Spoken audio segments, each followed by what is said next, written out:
Os faraós do Egito, você está vendo aqui, isso aqui é o Nemes do faraó, inclusive aqui minha sogra está presente. Os faraós do Egito, os governantes deuses, né? Representando uma das civilizações mais extraordinárias que já existiu. E o faraó, que quer dizer a casa grande, a casa elevada, o palácio real, o palácio do povo, a casa do povo. Filho de Horus, né? Quer dizer, filho de um deus, o faraó é a encarnação de Horus, né? Às vezes é chamado também de o Grande Egito, às vezes é chamado de o Grande Nilo. Ele é o Egito, né? O faraó é o Egito. Olha que beleza. Sempre muito elegante, muito bem maquiado, com seus cabelos de trancinhas, né? Extraordinariamente bem trabalhado. Há relatos no livro de Ciro Flammarion Cardoso, por exemplo, que o embaixador da Babilônia ficou impressionado com o faraó, com o cheiro do faraó. Antes dele entrar na sala do trono, o cheiro já vinha antes, quer dizer, os perfumes extraordinários que eles usavam, né? E Menes é considerado como sendo o fundador da primeira dinastia de faraós, portanto, o primeiro faraó. Pode ser, nem vamos ao caso aqui, pode ser um conjunto de lendas. Menes, Atopes, e seus descendentes, Cacequemui. Pode ser uma fusão pode não ser nem ser uma sequência dinástica, mas enfim, é considerado como sendo assim. E os faraós eram, portanto, deuses, né? Governante que é Deus. Essa é uma ideia excelente. Você põe um Deus no poder e diz que ele está ali porque foi escolhido para ser assim. É ótimo para controlar o povo, mas também pode dar um resultado contrário. Quando corria tudo bem no Egito, ó, que Deus maravilhoso é o faraó. Quando dava errado, ó, que Deus cruel é este. Né?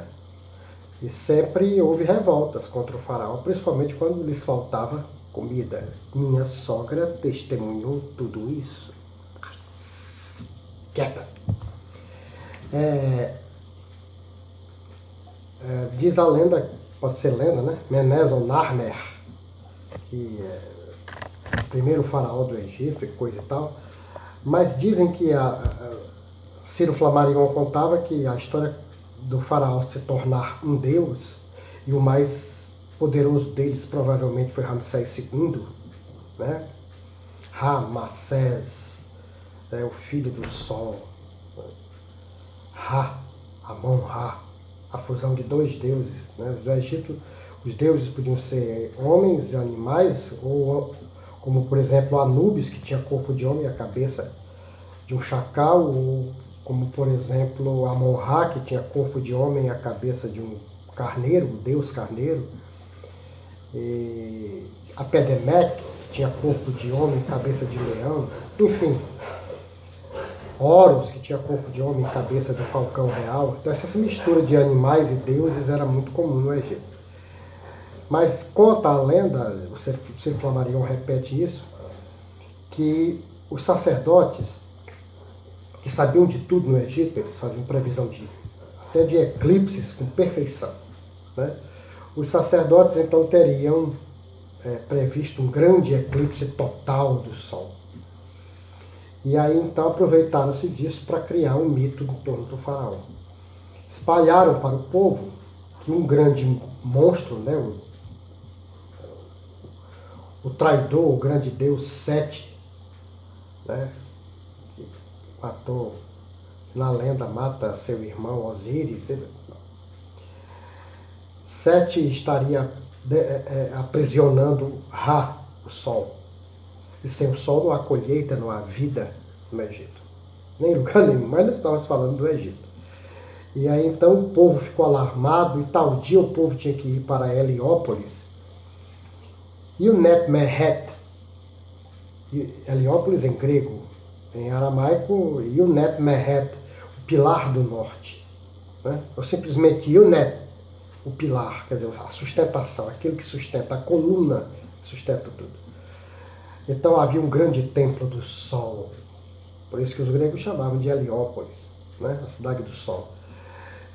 E o povo deveria ir para lá para fazer orações, para fazer rituais, para que Ra fosse libertado.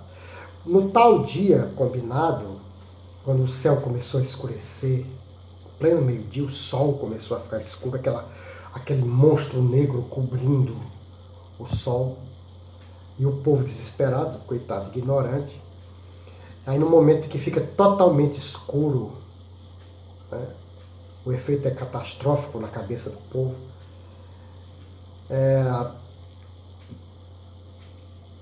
o faraó, provavelmente Kemui, entra no templo carregado por seus criados, seus escravos, e com uma lança de ouro na mão ele pronuncia palavras e ameaça o monstro, destruir o monstro com o cajado de Ra, com a lança de Ra. E aí o eclipse começa a passar e o sol volta a brilhar. Quando o sol volta a brilhar, todos os sacerdotes se ajoelham diante dele e o povo também. Então, daquele dia em diante, em Deus. Né? Isso é a lenda, é assim que se conta a história da transformação do faraó num Deus vivo.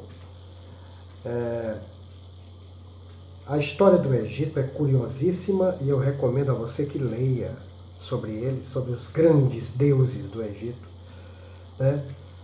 E a gente aprende como a política já era uma arte da mentira, a arte de mentir bem, já naquele tempo. Ok? É isso aí.